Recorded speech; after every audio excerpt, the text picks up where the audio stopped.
Je vais aborder le mind mapping et après le mind mapping, je répondrai à vos questions si vous en avez. Alors, je reviens sur cette carte que je vous ai montrée.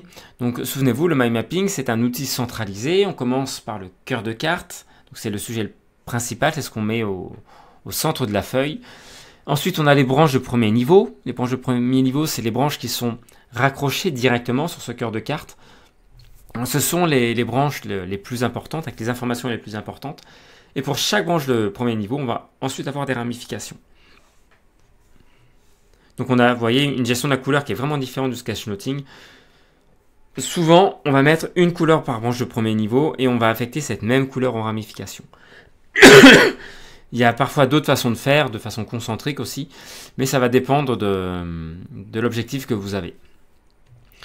Donc, pourquoi utiliser la carte mentale? C'est quoi la plus-value et comment ça s'explique?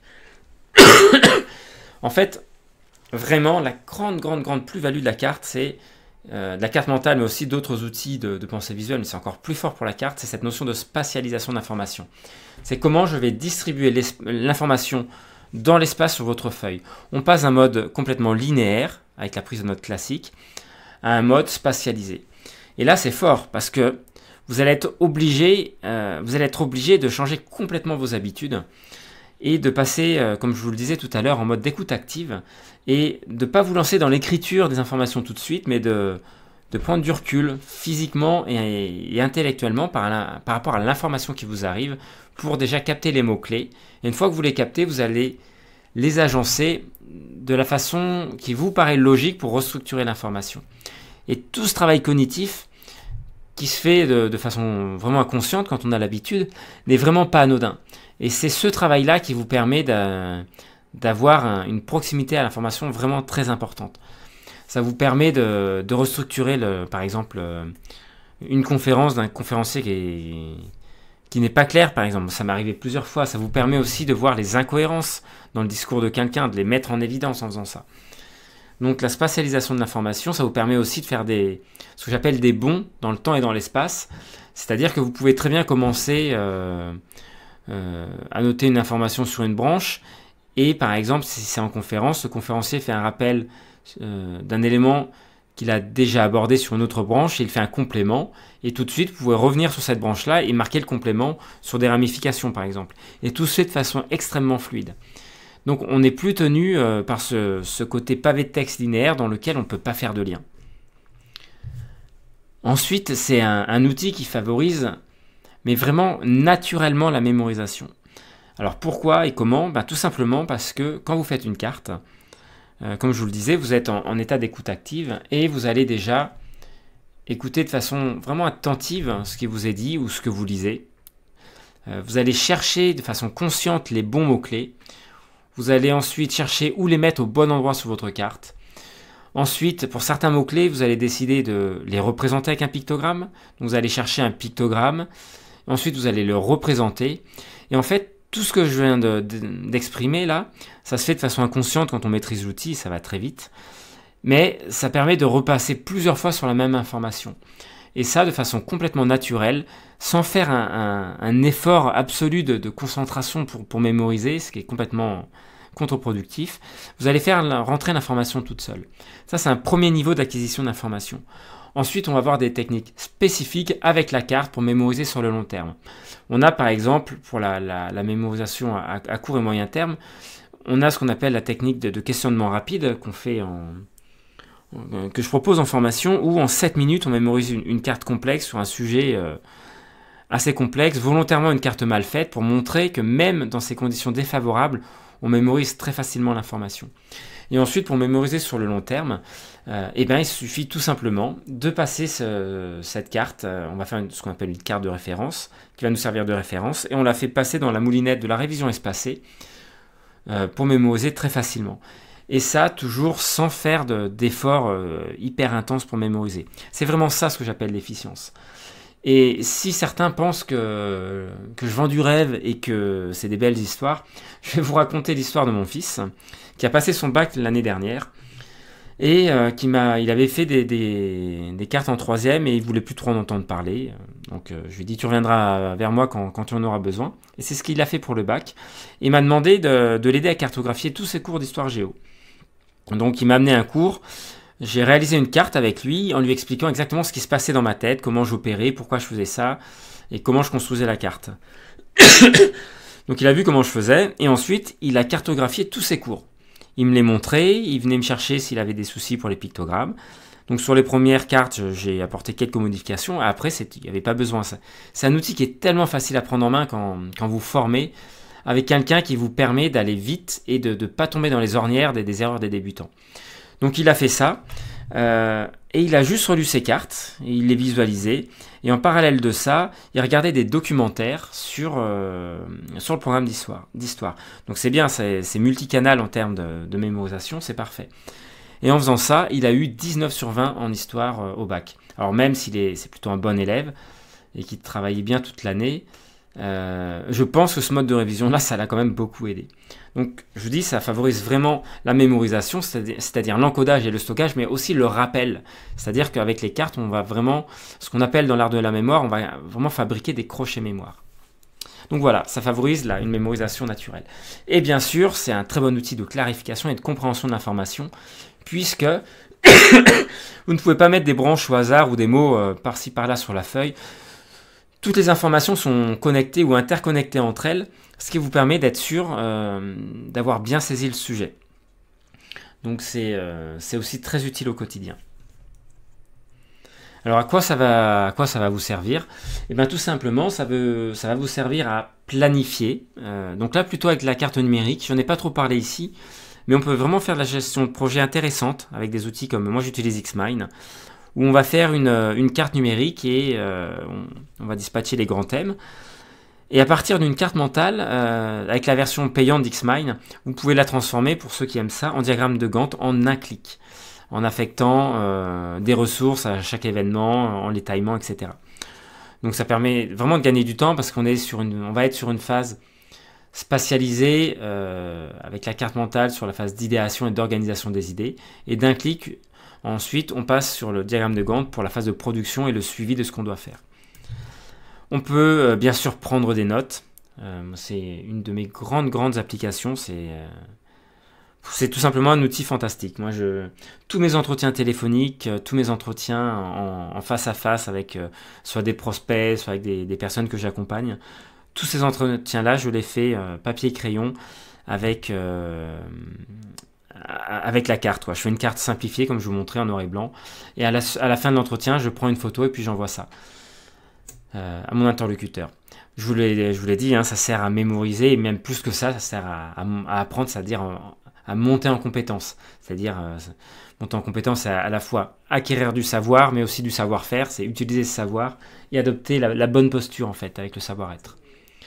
Ça vous permet d'organiser vos idées, c'est vraiment fantastique pour ça, de faire ce que j'appelle la carte créative. Alors ici, soit papier-crayon, soit l'ordinateur, les deux sont bien. Moi j'aime bien l'ordinateur parce qu'on peut copier, coller des branches, les modifier. Pour ce genre de carte, c'est bien. C'est pas le meilleur outil, mais ça peut servir à présenter de l'information. Moi je m'en sers dans les présentations, comme je le fais avec vous ce soir, pour montrer le plan et à chaque fois que je passe à une autre étape de mon plan. Ce qui permet à chaque fois de rebalayer l'ensemble et de savoir où on se trouve et ce qu'il reste à faire. Et enfin, c'est un fantastique outil de travail collaboratif, que ce soit papier-crayon ou ordinateur, puisque ça permet de clarifier, d'organiser la planification du travail, d'organiser les idées pour soi, mais aussi pour un groupe. C'est vraiment super d'avoir quelqu'un qui projette, par exemple, l'écran de son ordinateur avec un logiciel de mind mapping et qui va capter les idées en direct. Là, on est à la frontière de la facilitation graphique avec la carte mentale, tout simplement. Donc voilà les grandes applications. Je vous propose, ça fait déjà presque 40 minutes que je parle, je vais me taire un petit peu, et je vous propose de me poser des questions. Je vais retourner sur l'interface de Zerudi pour me dire si vous avez des questions. Ah, une très bonne question de l'invité 191 344. Quand vous venez à des conférences en ligne comme ça, si vous êtes inscrit sur mon site, vous avez un lien de connexion automatique Et c'est mieux de passer par ce lien-là quand vous venez, comme ça me permet de vous appeler par votre prénom, ce qui est plus sympa. La question est la suivante. Bonsoir, j'ai du mal à concevoir que l'on puisse prendre des notes en sketchnoting en écoutant une conférence. À mon avis, il faut déjà savoir ce qui sera abordé. Eh ben non, tout simplement. Une fois que vous maîtrisez la technique, c'est simple et c'est pas simple à la fois. Le plus dur dans la prise de notes en live avec les outils de pensée visuelle, ce n'est pas la technique. Le mind mapping, c'est vraiment très très simple. En 2 jours, vous balayez l'ensemble de l'outil, vous montez vraiment en compétence. Le sketchnoting, alors moi je trouve que c'est un poil plus compliqué, parce que une carte mentale, une fois qu'on a la technique, on commence par le cœur de carte, ensuite on trace les branches de premier niveau, et puis au fur et à mesure on ramifie. Le sketchnoting, par contre, on part d'une page blanche, même si on peut avoir des idées de grandes structures dans la tête, moi je trouve que c'est moins évident, même si c'est plus fun et plus amusant à faire. Mais le plus dur vraiment, c'est d'abandonner ce besoin de contrôle et de penser qu'on va avoir un résultat parfait à la fin. Et il faut vraiment lâcher prise et faire confiance à votre cerveau, votre inconscient, je ne sais pas trop comment exprimer ça. Quand je me suis mis vraiment sérieusement au mind mapping il y a quelques années, j'avais le même souci quand je prenais des notes. Je me dis mais comment je vais faire pour gérer l'espace? Est-ce que je vais avoir assez de place? Est-ce que je prends les bons mots-clés? Et un jour, je me souviens bien, je captais une webconférence et je me suis dit, écoute Cyril, c'est pas grave, tu fais une carte brouillon, tu la referas demain. Le fait de faire ça, ça m'a vraiment enlevé un poids, mais littéralement, il y a quelque chose qui a lâché prise. Et j'ai commencé à capter sans me prendre la tête. Et depuis, j'ai toujours le même état d'esprit. Dans 99% des cas, j'ai jamais eu besoin de refaire ma carte derrière, quoi. Et ce qui est fantastique, là je peux que vous le dire en fait, je fais un retour d'expérience, hein, mais si jamais il y a des gens qui ont l'habitude de faire ça, n'hésitez pas à commenter. La carte ou le sketch note, il se fait au fur et à mesure, en fait, il se construit logiquement. Parce que vous allez reconstruire logiquement les informations. Ça se fait vraiment tout seul. C'est assez marrant à faire. Donc si vous connaissez le sujet, ça peut être plus facile, mais c'est vraiment pas un absolu. Et le but, c'est d'arriver à cartographier, soit sous forme de carte mentale, soit sous forme de sketch note, sans rien connaître au préalable. C'est ce que je fais par exemple quand je fais des planches pour des journées de conférences ou pour des formateurs. J'ai beaucoup de mal à choisir les bons mots, trop de mots. Question de Nathalie. Ça vient un peu avec la pratique et il faut se demander, est-ce que ça c'est vraiment important? Quel est votre objectif? Il faut arrêter de vouloir tout capter. En fait, dans un livre ou un conférencier, il va vous donner une idée clé et ensuite il va la développer et ensuite il va vous donner des exemples. Dans la très grande majorité des cas, c'est la structure d'un discours ou d'un récit de non-fiction, quelque chose de pratique. Et donc il faut être attentif à ces grands thèmes qui apparaissent et après dans les explications savoir ce qu'on a envie de capter, ce qui va nous servir. Donc voilà moi comment j'opère. Et ça vient assez facilement s'il faut en pratiquant. Et il ne faut pas se prendre la tête et encore une fois ne cherchez pas à faire parfait. Moi j'ai des problèmes pour organiser des données. Question d'IPEC. Ça vient aussi je pense avec la pratique. Et une astuce aussi que je donne en formation, commencez par des choses sans impact pour vous, sans enjeu, et plutôt à l'écrit, pour vous habituer à regarder quelles sont les informations importantes. Et à l'écrit, vous avez le temps de revenir dessus. C'est plus facile. Clémence, alors je ne comprends pas trois questions. Comment faire coïncider prise de notes et structuration d'une map? Ça se fait au fur et à mesure, tout simplement. Si vous êtes en réunion, par exemple, vous avez un ordre du jour, et là, vous avez les grandes branches, par exemple.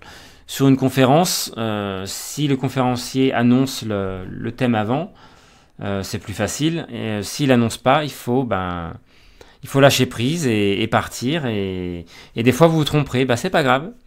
L'important, c'est de capter correctement. Et si vous vous trompez, et si c'est important pour vous, vous restructurez votre carte après. Tout est clair, ok.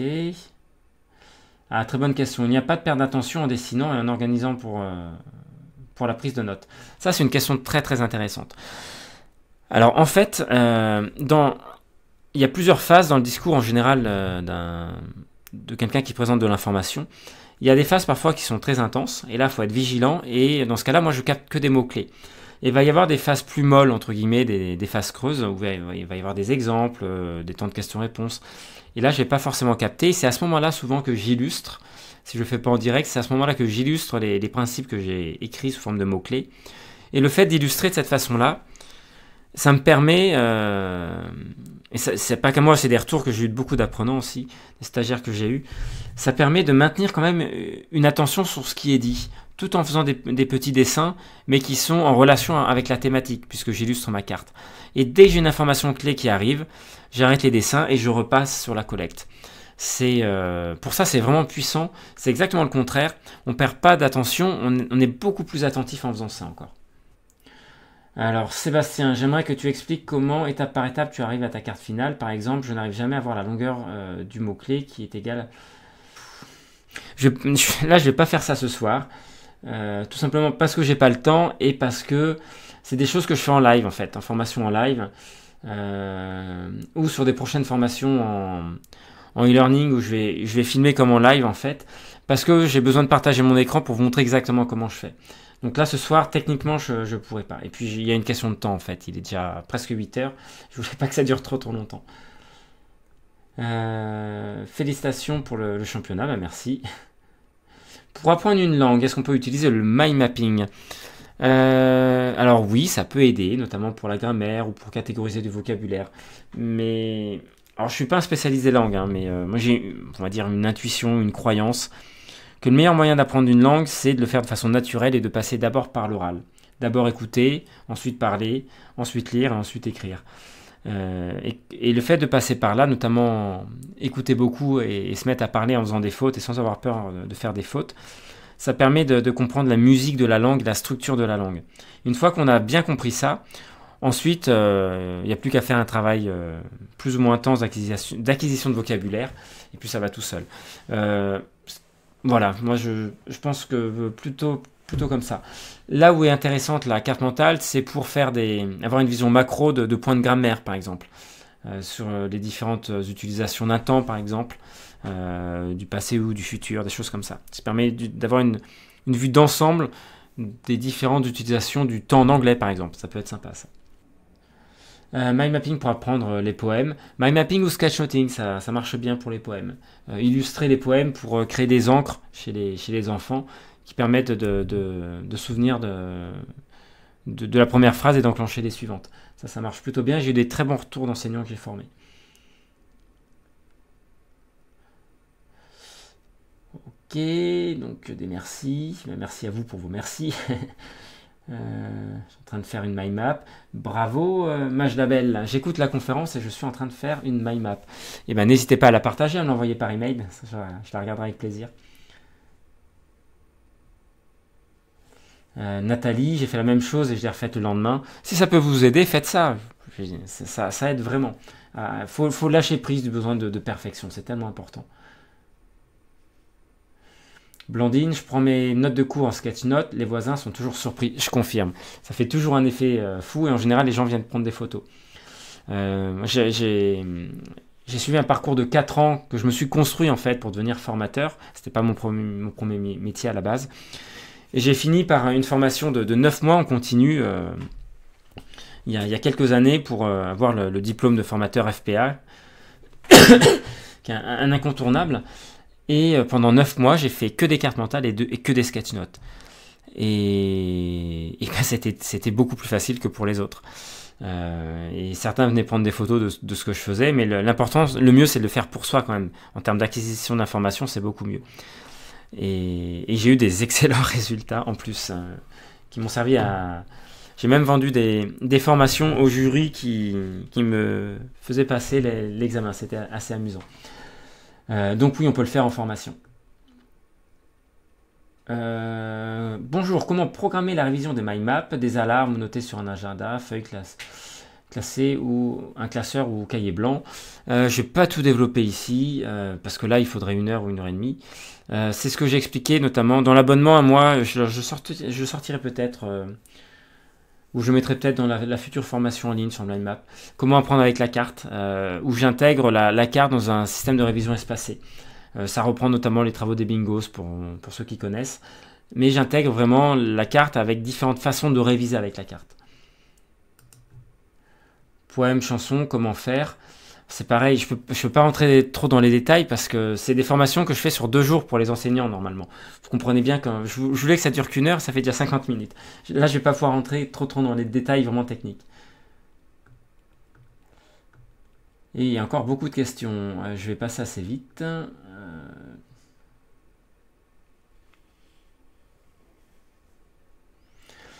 Pour éviter un double travail, je fais directement une carte mentale, mais souvent je suis obligé de prendre des notes avant de retranscrire sur ma carte pour gérer mon espace.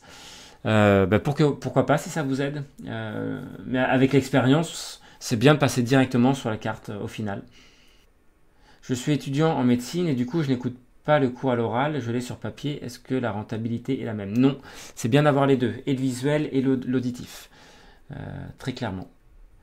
Quelles sont les différentes étapes de la mémorisation sur le long terme des informations du mind mapping, hormis la mémorisation intuitive? Pareil, je ne vais pas rentrer dans les détails. Ça serait l'objet d'une formation spécifique là-dessus. Et donc, je ne vais pas la faire en... Enfin, vraiment, c'est pas la mauvaise foi, je ne peux pas faire ça en 10 minutes. Il y a trop de choses à aborder. À partir de quel âge peut-on enseigner cette technique? On peut jouer à faire ce qu'on appelle des proto-mind maps, même avec des enfants, où ils vont faire, alors peut-être pas des mind maps, ça va plutôt ressembler entre le mind map et le sketch note. On peut leur faire dessiner leurs vacances, vous voyez, par exemple. Et ensuite, à partir de 7-8 ans, quand ils maîtrisent l'écriture, on peut commencer à faire des choses avec eux. Pour les enfants, de toute façon, il n'y a pas de secret, il ne faut pas leur faire des cartes. Il faut vous faire des cartes, si vous voulez transmettre ça à vos enfants, ou si vous êtes enseignant à vos élèves. Il n'y a pas de secret. La maxime, c'est le formateur est le premier formé. Si vous voulez transmettre une compétence, une connaissance, formez-vous d'abord, maîtrisez, pratiquez avec, pratiquez pour vos enfants, pratiquez avec eux, et par mimétisme, ensuite, vous pourrez leur expliquer, ils vont faire. Mais faites-les comme j'ai fait avec mon fils, en fait. Il faut vraiment faire les premières cartes pour eux, et avec eux à côté. Et ensuite, les aider à faire leurs cartes au fur et à mesure. Pareil, il y a plein de façons d'intégrer la carte mentale en classe. Et il y a des écueils à surtout pas éviter. Mais alors, ne me posez pas la question, je n'entrerai pas dans les détails ce soir. Il n'y aura pas le temps. Alors bonjour, eMindMap me semble plus performant en termes de je sais pas quoi que Xmind. Alors c'est un choix, eMindMap, moi je trouve que c'est une usine à gaz, ça plante sans arrêt. J'ai une licence, hein, j'ai acheté une licence chez eux. Ça fait des jolies cartes. On peut même faire des cartes qui ressemblent à la main, hein, tellement c'est puissant graphiquement. Sauf comme je dis souvent, quand j'ai besoin de faire une carte à la main, et ben vous savez quoi, je la fais tout simplement à la main. Et moi j'aime bien Xmind, c'est ce que vous avez là, parce qu'Xmind remet du linéaire en fait. Et pour les gens qui ne sont pas habitués à la carte, pour présenter de l'information notamment, ça permet de spatialiser l'information sans avoir cet effet « Ah c'est brouillon, je comprends rien ». Ce qui est l'effet de quelqu'un qui n'est pas aguerri à la lecture et à l'utilisation des cartes. Après c'est un choix. Moi sincèrement je préfère Xmind, la version gratuite, en plus elle est vraiment puissante. Alors Xmind 8, je précise. Je passe vite. Pour monter en compétence dans l'outil informatique, est-ce que le mind map, dans le domaine informatique, est-ce que le mind mapping est utile? Oui, si vous savez l'utiliser, c'est pareil. Pour un enseignant qui a des élèves qui aiment trop et d'autres pas du tout, comment faire? Eh ben, il ne faut rien imposer, il faut proposer. Et il y a des élèves qui vont vraiment raccrocher à ça, et en général c'est pas les meilleurs élèves. Par contre les bons élèves n'aiment pas forcément de faire des cartes parce qu'ils sont complètement adaptés au système classique, donc ça leur demande un sureffort. Et sincèrement, pourquoi faire un effort alors que ça rentre tout seul? Alors que les élèves qui ont du mal ou qui fournissent un gros effort, des fois ça peut vraiment les débloquer. Alors exact, mes cours sont régulièrement photographiés, ça m'étonne pas. Moi aussi FPA en carte mentale, ben, félicitations. Comment devenir formateur dans ce domaine? Ben, j'en parlerai tout à l'heure quand je vous parlerai de mes projets là. Ça fait partie de mes projets 2019 voire 2020. Pour les enfants de 5 à 12 ans, et ben, je viens d'en parler. Est-ce que vous proposez des formations pour être certifié en mind map? J'en parlerai tout à l'heure. Je trouve quand on... Alors, grosso modo, c'est difficile de prendre en direct. Ça vient avec la pratique. C'est pareil, je ne vais pas tout décrire ici, mais on commence par du texte, de l'enregistrement, et ensuite on va sur du live en conférence. Alors, qu'est-ce qu'une carte Gantt? Alors, c'est pas carte Gantt, c'est diagramme de Gantt. Et si vous ne savez pas ce que c'est, vous avez un ami qui s'appelle Google, je vous invite à chercher dessus, vous aurez des... Voilà. Merci à Nathalie, calendrier graphique développé. Allez regarder sur internet, vous aurez des exemples. Alors Sébastien, oui, je vais en parler après. Effectivement, j'ai bien reçu votre email. Je suis pas sûr d'avoir pris le temps de répondre parce que je croule un peu là sous le travail. La formation sur le MyMap, c'est la toute première que j'ai sortie il y a 3 ans, je crois. J'ai beaucoup fait évoluer mes techniques au début. C'était vraiment une formation de débutant et je vais complètement la refondre. Et ceux qui ont acheté cette formation-là, ils auront accès au premier module de cette nouvelle formation qui couvrira le... J'offrirai même un module additionnel qui couvrira le programme de cette première formation, mais beaucoup mieux expliqué, mis à jour avec un peu plus encore, voire beaucoup plus. Un cours de formateur enseigné par moi, j'en parlerai après. Ok. Je vous propose des conférences pour ceux qui le souhaitent. Voilà, il faut juste me contacter et me donner le contexte et je vous donnerai mes conditions. Écoutez, je vous propose qu'on avance, puisque j'ai balayé les questions, et puis du coup je vais essayer d'aller un peu plus vite quand même. Voilà, alors les championnats du monde.